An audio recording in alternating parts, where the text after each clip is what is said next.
et tous et bienvenue. Merci de nous rejoindre en ce samedi matin pour cette première édition de Et maintenant, je fais quoi?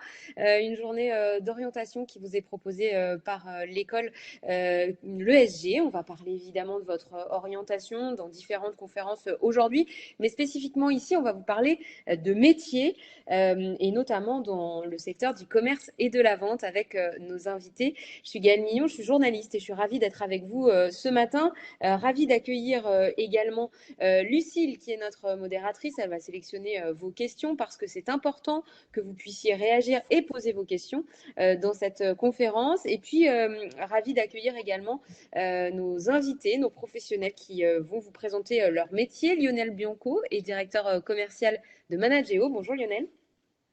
Bonjour, ravi d'être avec vous.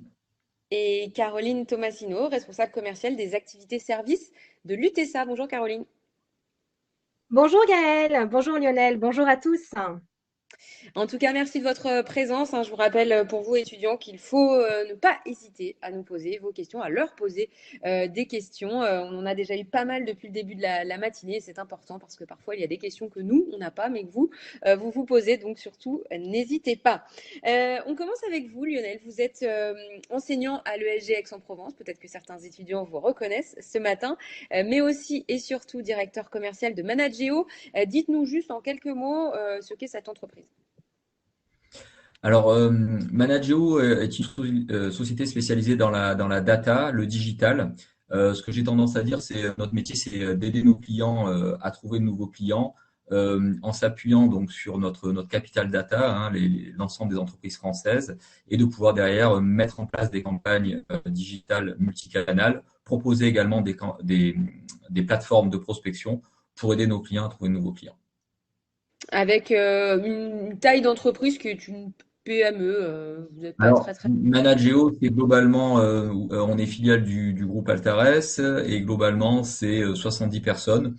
Nous sommes basés sur Aix-en-Provence et en déplacement très régulièrement sur la France entière avec l'ensemble des équipes, mais j'y reviendrai.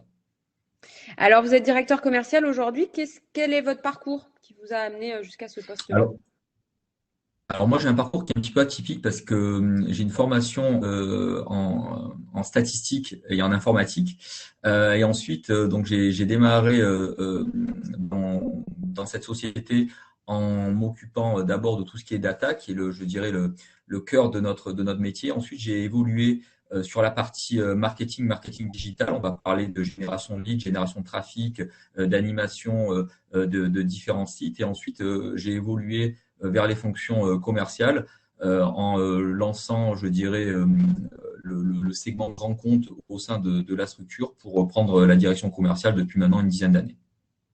On va y revenir en détail dans quelques instants. J'ai donné la parole à Caroline, je le disais, responsable commerciale des activités services de l'UTESA. Quelle est cette entreprise, Caroline? Alors, l'UTESA, donc nous, on est intégrateur donc hyper spécialisé en réseau, cybersécurité et cloud. Voilà, donc on surfe un petit peu sur la tendance, hein. La cybersécurité, c'est très présent, on va dire aujourd'hui, hein, sur le marché. Donc nous, aujourd'hui, notre activité principale, c'est de pouvoir accompagner nos clients, hein, tout simplement dans la mise en place de leur stratégie digitale, installer des solutions technologiques, hein, pour qu'ils puissent se prémunir des menaces qui arrivent, et également positionner des consultants, on va dire plutôt en mode assistance technique, donc essentiellement des ingénieurs réseau et sécurité chez nos clients. Vous avez évolué, vous, au sein de cette entreprise. Comment ça a commencé? Quelles ont été les petites étapes que vous avez franchies? Oui, bah écoutez, pour ma part, ça fait bientôt 10 ans que je suis chez l'UTESA. Donc, on a été créé fin 2012. Moi, je les ai rejoints donc en décembre 2013. Et en fait, tout simplement, hein, je suis arrivée en tant qu'ingénieure d'affaires. J'étais la première commerciale au sein de l'UTESA. Et c'est vrai qu'aujourd'hui, voilà, on a plutôt bien évolué. Pour ma part, je suis restée à peu près 5 ans en tant qu'ingénieure commerciale.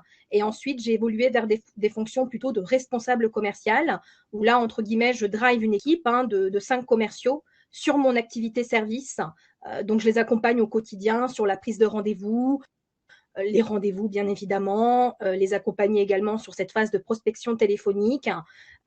Et aujourd'hui, c'est vrai que on a à peu près 120 consultants chez l'UTESA, donc on a plutôt bien évolué puisque voilà, on est présent, je dirais, sur tout le marché français et on a également une agence côté Monaco, donc sur le territoire monégasque.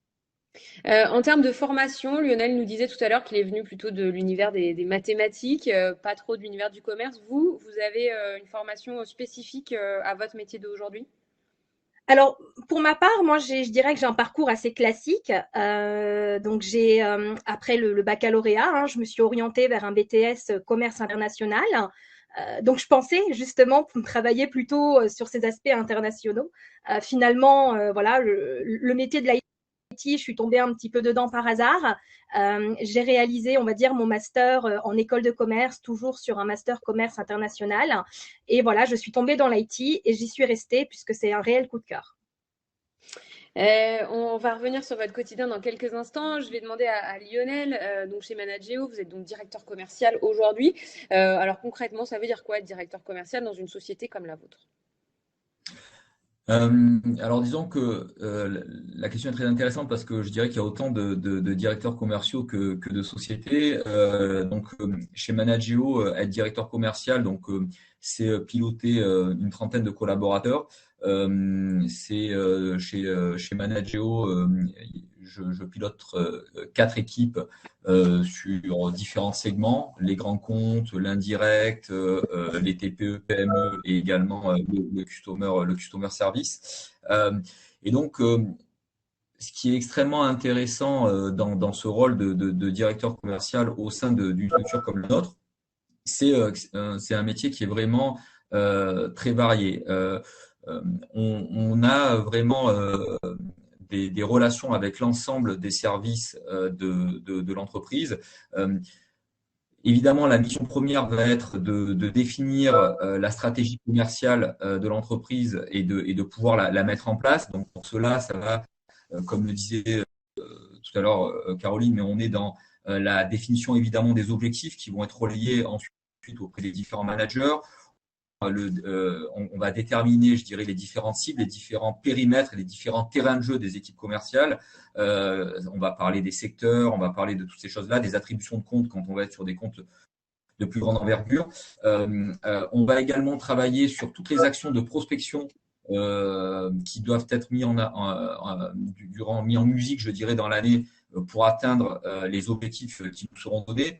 Donc, on va parler évidemment de manière traditionnelle des salons, même si en ce moment c'est un petit peu plus compliqué, mais on va parler également de webinars, on va parler également d'outils, peut-être qu'on y reviendra tout à l'heure, de sales intelligence et notamment des outils comme LinkedIn, Sales Navigator qui permet de prendre des rendez-vous, etc. C'est ce genre de choses-là. Et un point important, de définir les différents KPI que nous allons suivre tout au long de l'année. Parce que la deuxième étape, une fois qu'on a défini cette stratégie commerciale, une des missions qui va m'être demandée, ça va être de piloter cette stratégie commerciale à travers des indicateurs clés que nous allons devoir suivre, qui sont extrêmement variés en fonction des entreprises, en fonction des services.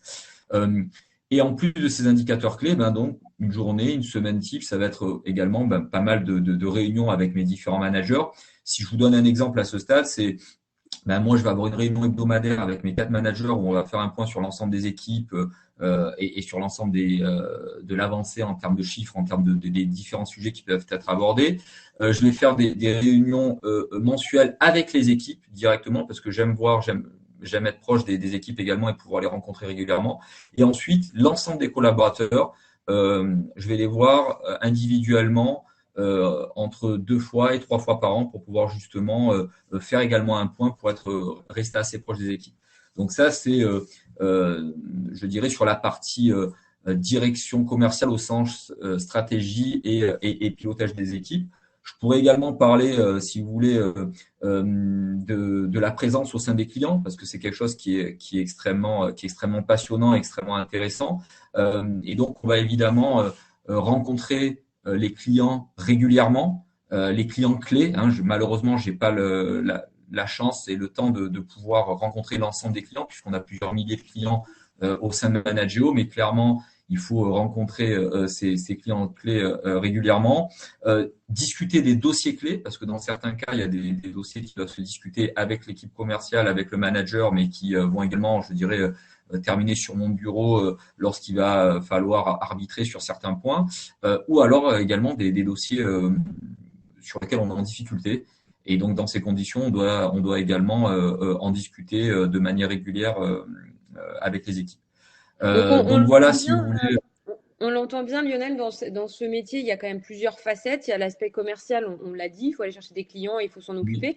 Il y a quand même beaucoup de management, puisque vous avez du monde avec vous. Vous avez une équipe de combien de personnes? Vous avez dit 4 tout à 30, l'heure, en dessous de vous? 30 personnes au global au sein de Manageo, et j'ai quatre direct reports, je dirais. Quatre personnes en Juste direct. pour nos donc 4 personnes en direct, 30 en tout dans l'équipe, ça c'est pour l'équipe de Lionel. Et juste pour nos étudiants, redites-nous en d'autres termes ce que sont les KPI, s'il vous plaît. Alors, les KPI sont les indicateurs clés de performance. On parle également d'ICP.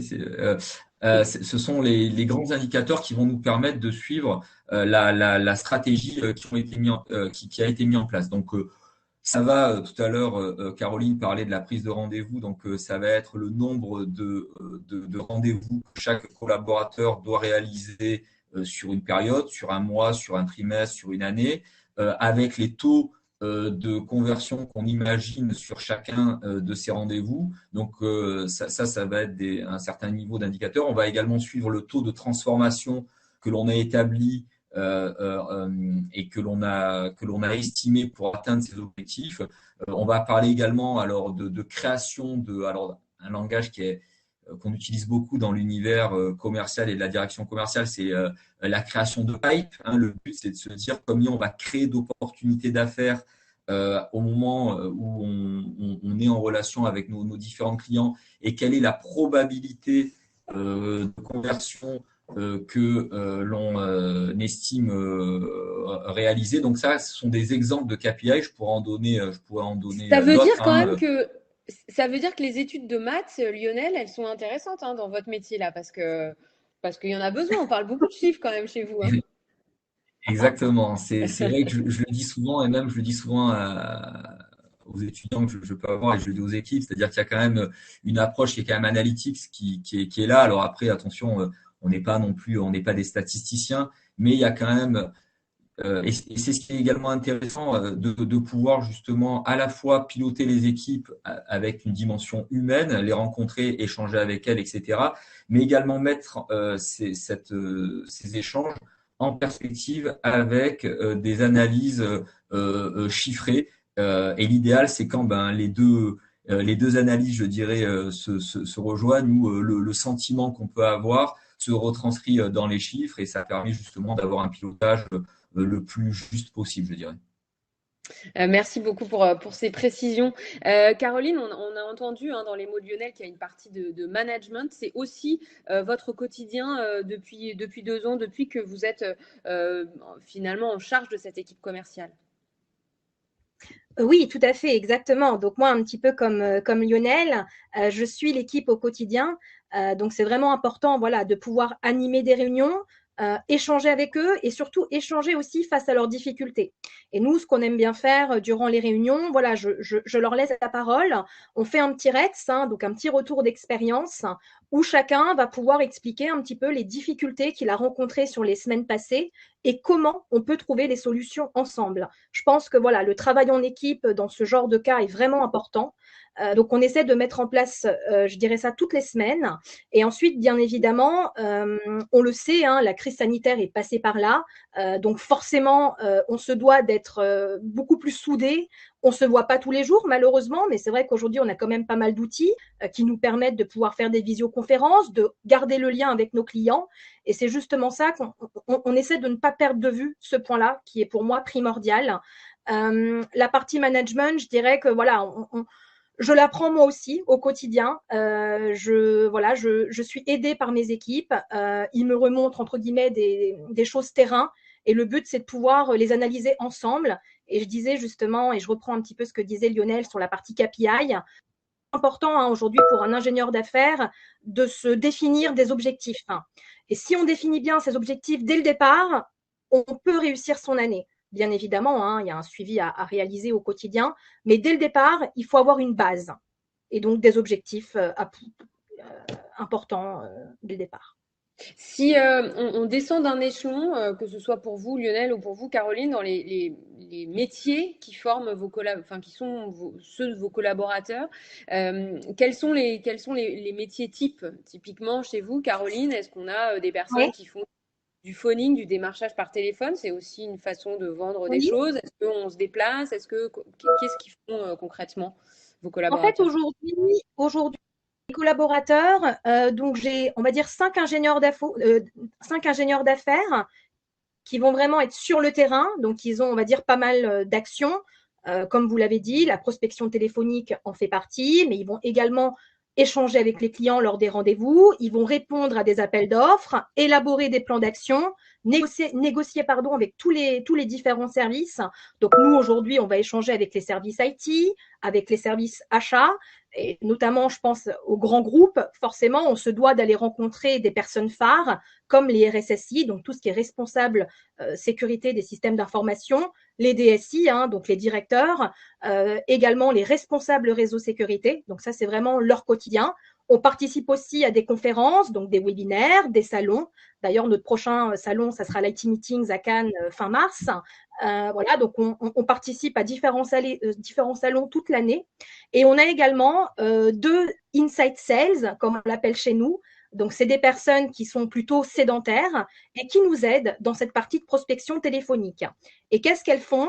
On va dire que au quotidien, elles vont aller donc sur des outils comme LinkedIn, on l'a cité tout à l'heure, LinkedIn Sales Navigator, et on va essayer ensemble de créer et de formaliser des mappings de comptes. Pourquoi? Parce que je prends un exemple, j'attaque un client par exemple comme BPCE ou des clients on va dire comme LVMH, c'est quand même des grandes cibles, il y a énormément d'interlocuteurs. Avant de passer à cette prospection téléphonique, il faut pouvoir vraiment se créer ce mapping de compte et donc cibler les personnes que l'on va regarder dans la partie hiérarchie, comment, entre guillemets, on peut les attaquer. Forcément, je ne vais pas attaquer un responsable achat de la même manière que je vais aller prospecter, entre guillemets, un responsable réseau sécurité. Il n'aura pas les mêmes objectifs, il n'aura pas les mêmes sujets. La partie achat va plutôt, entre guillemets, se concentrer sur la partie financière et référencement, entre guillemets, des sociétés partenaires. Si justement j'échange avec un responsable réseau sécurité, il sera beaucoup plus sensible sur les menaces aujourd'hui. Et donc, justement, je vais adapter mon discours. Justement, quand on prend vos collaborateurs et quand vous êtes amené à recruter, est-ce qu'il y a des choses que vous recherchez principalement pour construire cette équipe? Oui, bien évidemment.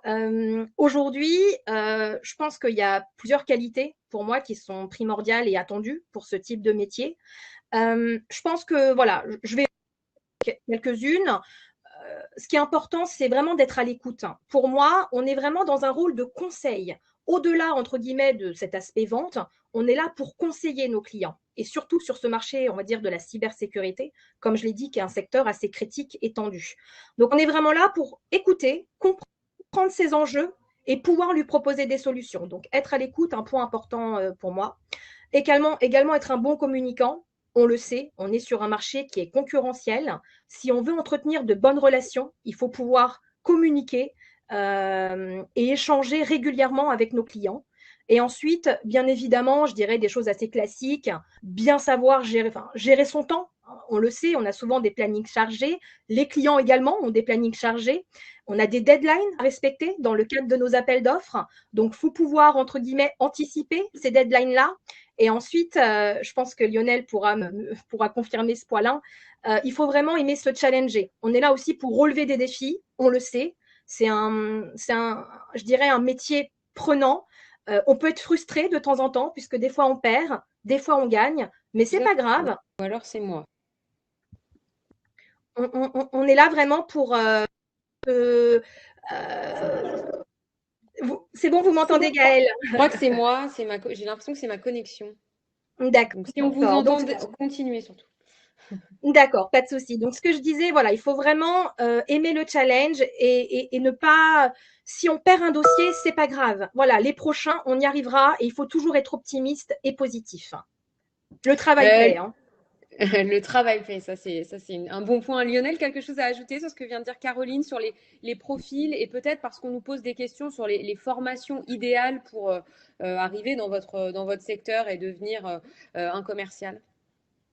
Alors, je me retrouve dans tous les points que Caroline a pu évoquer. C'est des choses qu'on peut rencontrer également chez Manageo. Il y a évidemment différents profils de collaborateurs en fonction des missions qu'on va confier. C'est-à-dire typiquement, comme disait Caroline, quand elle parlait des inside sales, chez nous, ça s'appelle des SDR, mais c'est Sales Développement Représentatif. C'est des personnes qui sont chargées d'accompagner les équipes rencontres pour prendre des rendez-vous. Donc, voilà, on est dans des terminologies, mais c'est un petit peu la même chose. Donc là, on va demander des profils qui aiment utiliser des outils. On est un petit peu dans des outils techno, donc il faut aimer ça, il faut aimer prospecter, il faut aimer ces choses-là. Donc clairement, on est dans cette démarche quand on est sur des commerciaux qui sont plutôt sur de la fidélisation, on va attendre d'autres compétences avec le côté, je dirais, closing et challenge sera différent que ce qu'on peut avoir sur des commerciaux dits newbies. Donc voilà.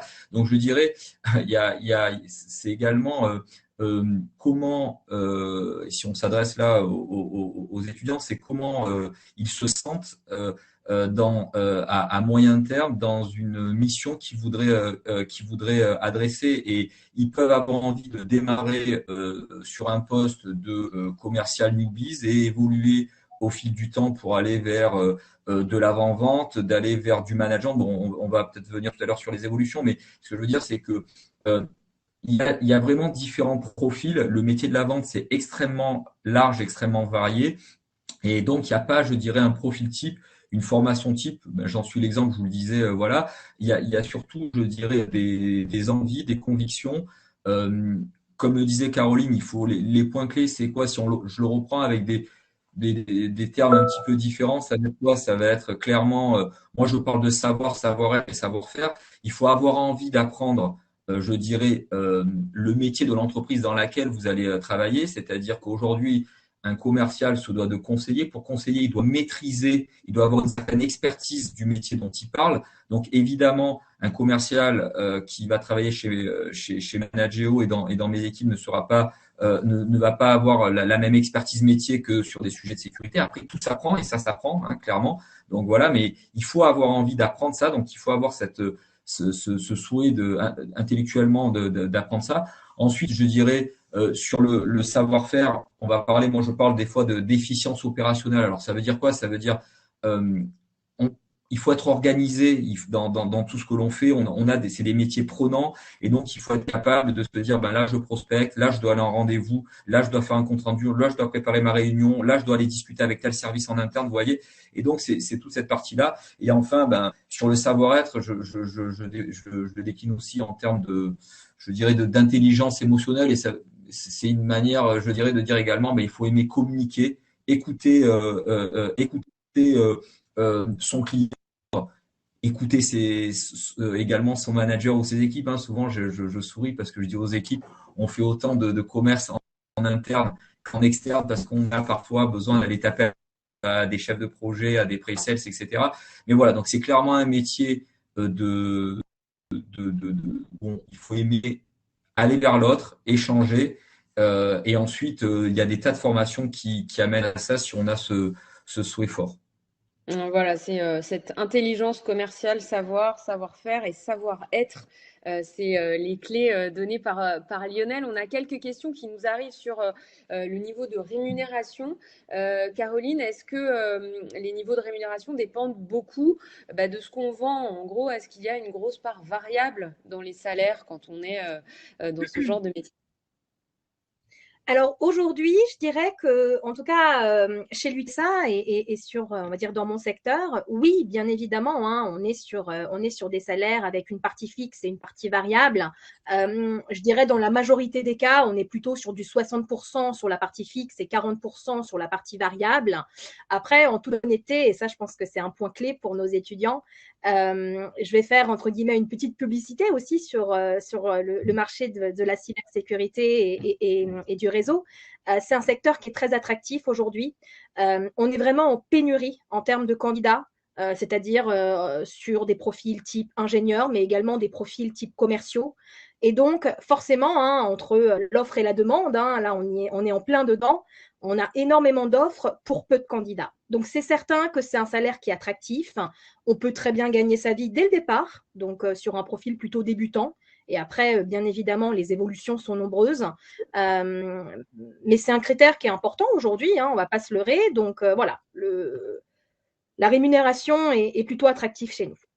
Je vais donner la parole à Lionel dans un instant, mais Caroline, quand même, permettez-moi une question. Vous parlez de Oui, bien sûr. cybersécurité, de mots comme ça qui n'attirent pas forcément la gente féminine. Est-ce que vous êtes un ovni dans votre domaine? Est-ce qu'il y a beaucoup de femmes qui candidatent? Et qu'est-ce qu'on peut leur dire pour se lancer, justement?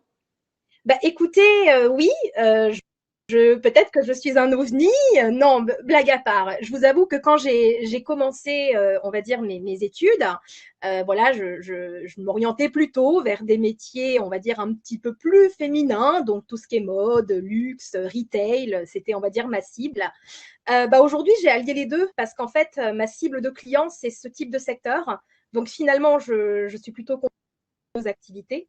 Et clairement, on pense de loin que ce marché-là, de l'informatique, c'est un marché compliqué. On entend souvent des mots, on va dire, un peu étranges, développement, sécurité, cyber, cloud. Mais en fait, pas du tout. Aujourd'hui, moi, je suis pas technique, hein, bien évidemment, et je n'ai pas ce niveau, entre guillemets, que peuvent avoir mes ingénieurs. Mais clairement, si on s'intéresse au domaine dans lequel on évolue, on gagne en crédibilité et on montre aussi à nos prospects qu'on est intéressé par ce qu'on fait. Et je vous avoue que voilà, j'ai régulièrement des formations, j'apprends tous les jours dans mon métier, je suis en veille techno permanente, je regarde ce qui se passe et c'est vraiment plaisant d'être dans un métier qui évolue vite, où on se dit, ok, bah demain, on ne sait pas, on va dire, quelles seront les solutions technologiques du moment et qu'on soit, entre guillemets, femme ou homme, je pense que c'est un sujet qui intéresse énormément de monde. Merci beaucoup, Caroline, pour cette précision et peut-être pour les étudiantes qui nous écoutent. Il y a des portes qui s'ouvrent dans votre domaine. Lionel, si on regarde un peu au-delà de la formation pure, on nous demande aussi si la maîtrise de langues étrangères est absolument indispensable dans votre métier. L'anglais, oui, j'imagine, mais d'autres langues aussi. Alors, chez nous, on fait partie d'un groupe qui travaille à l'international, donc l'anglais est évidemment quelque chose d'important.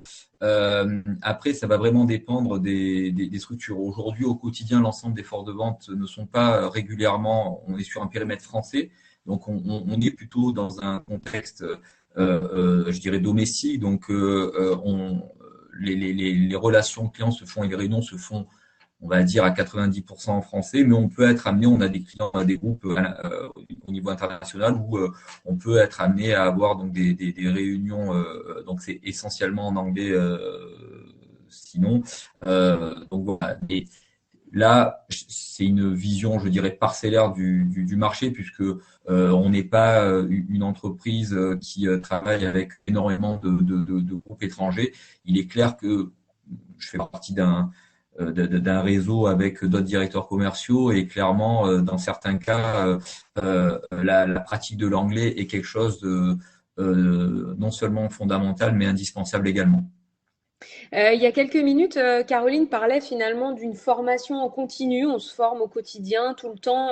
Il faut rester à l'affût des nouveautés, etc., des nouvelles tendances. Vous partagez cet avis et le fait que finalement les étudiants vont apprendre au fil du temps leur métier. Alors, plus que partager, je soutiens et je partage quoi, plus que je partage encore plus ce point-là puisque cette année, clairement, c'est un de nos sujets majeurs au sein des équipes commerciales de Manageo. On a mis en place un véritable parcours d'onboarding des équipes commerciales, parce que ce que je dis souvent, c'est que il n'y a pas de mauvais recrutement, hein, parce qu'il y a surtout des mauvaises intégrations, et donc mauvaise intégration, mauvaise formation. Donc déjà, la partie intégration est extrêmement importante. Donc là, c'est, on va dire, la formation à court terme. Et donc, on a vraiment un programme qui est assez lourd. Et pour être très clair, c'était une des missions principales que j'avais demandé à une de mes directrices des ventes de piloter avec les services RH, etc. Voilà. On a d'autres projets comme la mise en place d'une Digital Academy pour permettre à nos équipes également de continuer à se former, mais également d'en faire bénéficier nos clients. Et également, la partie formation continue est extrêmement importante, puisqu'on est sur des métiers qui évoluent en permanence. La data, le digital, alors tout à l'heure, vous parliez sur le côté féminin. Donc nous, on est vraiment, on a regardé ça la dernière fois, on est vraiment sur une parité. Donc là, donc on recrute, et donc on a également des postes ouverts. Donc tous les étudiants sont bienvenus. Et c'est vrai que pour en revenir sur le sujet de la formation continue, c'est des métiers qui bougent très vite. Aujourd'hui, on va utiliser un levier spécifique pour générer du trafic, on va utiliser une certaine techno. Alors, les équipes commerciales ne sont pas des ingénieurs informatiques ou des ingénieurs data. Clairement, c'est pas ce qu'on leur demande. Si après ils veulent s'amuser, là-dessus, il y a aucun souci. Par contre, il faut qu'ils aient cette connaissance. On en revient à ce qu'on disait au début, cette expertise pour pouvoir en parler, relayer ça auprès des équipes. Et donc voilà. Donc c'est très enrichissant d'un point de vue intellectuel, parce que ça, en permanence, on est formé. Est-ce que, alors souvent la question des étudiants, c'est se dire, bon, ce domaine-là m'attire, j'aimerais bien faire un stage. Est-ce que vous accueillez beaucoup de stagiaires dans vos rangs, l'un et l'autre? Oui, bah, moi je vais prendre la parole. Nous, chez l'UTESA, aujourd'hui, on a à peu près, sur nos équipes en interne, je dirais qu'aujourd'hui, on est à peu près 20-25, voire même 30, et on a une dizaine d'alternants. Qui sont, on va dire, sur tous les métiers, hein, les métiers du recrutement, les métiers du commerce, les métiers de la DV, donc tout ce qui est administration des ventes. Et on a également des stagiaires sur notre service IT pour nous aider justement au quotidien sur ce sujet. Donc oui, hein, clairement, hein, stagiaires ou alternants, on en a besoin. Donc vous êtes les bienvenus là-dessus. De la même manière, chez vous, Lionel? Oui, donc nous avons une politique, donc où nous avons, alors j'ai pas les chiffres exacts, mais dans les différents services de l'entreprise qui vont être, et si on revient chez nous sur la partie marketing ou sur la partie commerciale, on recrute des personnes en stage ou sur la partie alternant. Au niveau du groupe, on a une entité qui est basée en région parisienne, qui a près de 10 alternants sur la partie commerciale. Donc, ce sont des choses qu'on met en place, qu'on développe de manière régulière également au sein de Manageo. Et c'est quelque chose d'assez nouveau pour nous, parce qu'il y a quelques années, on le faisait pas. Et là, vraiment, on décide vraiment de s'appuyer sur ces personnes-là, parce qu'on se rend compte que ils apportent également, ils donnent des inputs par rapport à ce qui se passe, et ça permet également donc d'avoir des collaborateurs en préformation, je dirais également chez nous, et de pouvoir également les garder ultérieurement. Donc c'est vraiment un projet, parce que sur la partie commerciale, on démarre là-dessus chez Manageo pour pouvoir justement intégrer beaucoup plus d'alternants, et pouvoir justement que ces alternants soient embauchés derrière, évidemment. Voilà, Ouais, il y a des opportunités, hein. Il y a des on est dans opportunités la même chez. stratégie, ouais, Ouais. tout à fait. Dans le sens que moi-même, hein, je suis un petit peu le fruit de l'alternance, puisque clairement, voilà, j'ai démarré, on va dire, l'alternance lors de mon master avec mon ancien responsable, et c'est lui qui m'a recruté quand il a créé l'UTESA. Donc j'en suis le fruit, et dans mes équipes, les anciens alternants également de l'UTESA. Donc le but, c'est de pouvoir également les conserver dans nos équipes, hein. On a parlé de salaire, de formation. Là, on nous demande si ces métiers sont stables. En gros, si ça bouge beaucoup dans vos domaines, est-ce que finalement, une fois qu'on rentre dans cette voie-là, on a une route à peu près tracée? Je peux, si vous voulez, dire quelques mots Allez-y. là-dessus. En fait, Caroline disait tout à l'heure que dans sa structure, il y avait beaucoup de postes et il y avait plus de, je dirais, d'offres que de demandes que d'offres, pardonnez-moi. Et, euh, et là, clairement, c'est exactement la même chose. C'est-à-dire que c'est un métier, le métier de commercial, c'est un métier qui est très recherché aujourd'hui sur le marché. Et donc, ben, la stabilité, elle va également dépendre de ce que veut le collaborateur. Il estime avoir fait le tour de l'entreprise? Est-ce qu'il a des perspectives d'évolution, etc. Donc, je dirais, moi, j'ai des collaborateurs qui sont même très clairs dans leur démarche en disant, ben voilà, moi, je suis sur un projet, j'aimerais faire plusieurs années chez vous, 3 ans, 4 ans, 5 ans. Et puis, en fonction de ça, j'aurais fait le tour du poste. Et puis, peut-être qu'à ce moment-là, soit il y aura des perspectives d'évolution, soit ben, j'aurais envie d'aller toucher un autre secteur, etc. Donc, euh, c'est comme tous les métiers. On peut pas dire qu'aujourd'hui le métier de commercial est un métier hyper instable et sur lesquels il y a plus de risques. Voilà. Et comme le disait Caroline tout à l'heure, il y a une telle demande aujourd'hui. Hein, tous les managers commerciaux recrutent en permanence ont besoin de commerciaux que je dirais c'est un métier sur lequel quand on, se, on a envie de réussir là-dessus, on n'a pas de difficulté, je dirais, normalement à rebondir. La crise qu'on a traversée, qu'on traverse encore, finalement, n'a pas forcément fragilisé vos métiers, Caroline. Non, non, pour être honnête, forcément, on s'est adapté. On va dire en 2020, il est certain que les clients, on les voyait un petit peu moins, on va pas se le cacher. Mais comme je le disais tout à l'heure, on a quand même pas mal d'outils aujourd'hui qui nous permettent de rester en contact. Donc, on réalise pas mal de réunions en visio. Et puis les clients également, hein, ils se sont adaptés très vite.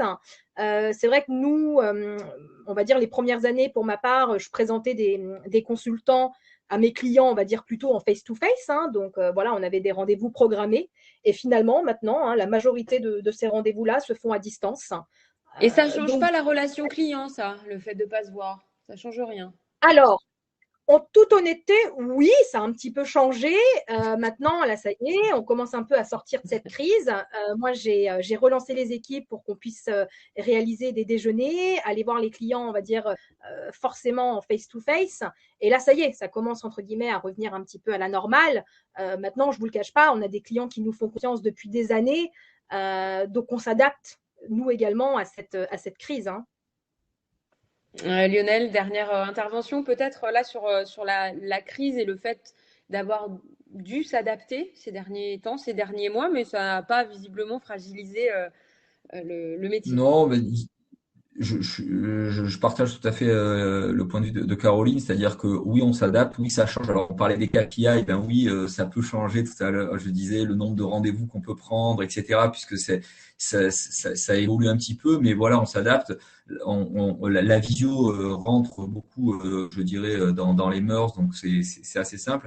Et pour rassurer les étudiants par rapport à ça, c'est-à-dire qu'aujourd'hui, euh, toutes les entreprises ont besoin de se développer et donc ont besoin de vendre. Donc elles ont besoin aujourd'hui d'avoir des collaborateurs. Et si certains étudiants ont des craintes en disant est-ce que le contexte économique, la fermeture de certaines entreprises peut faire que le métier de commercial est en danger, ben, je dirais c'est peut-être un de ceux qui est le moins en danger, puisque une entreprise a toujours besoin économiquement de se développer ou de se défendre hein, sur un marché en fonction de ce qui se passe. Donc voilà, nous on a eu sur la crise, on n'a pas opéré de départ, etc. Donc voilà, on est sur des métiers vraiment porteurs et des métiers d'avenir. Voilà, il y a Oui. des opportunités, vous l'aurez entendu hein, tout au long de cette conférence. On va devoir conclure. Merci beaucoup, Caroline et Lionel, d'avoir pris le temps de C'est à vous. partager vos expériences, d'avoir pris le temps d'expliquer vos métiers aux étudiants qui nous écoutaient. Merci à vous de nous avoir suivis. Le replay il sera disponible sur cette même plateforme dès qu'on aura conclu. Donc, vous pourrez revoir tout ou partie de cette conférence. Et bien sûr, la journée n'est pas terminée. Voici le programme des conférences à suivre.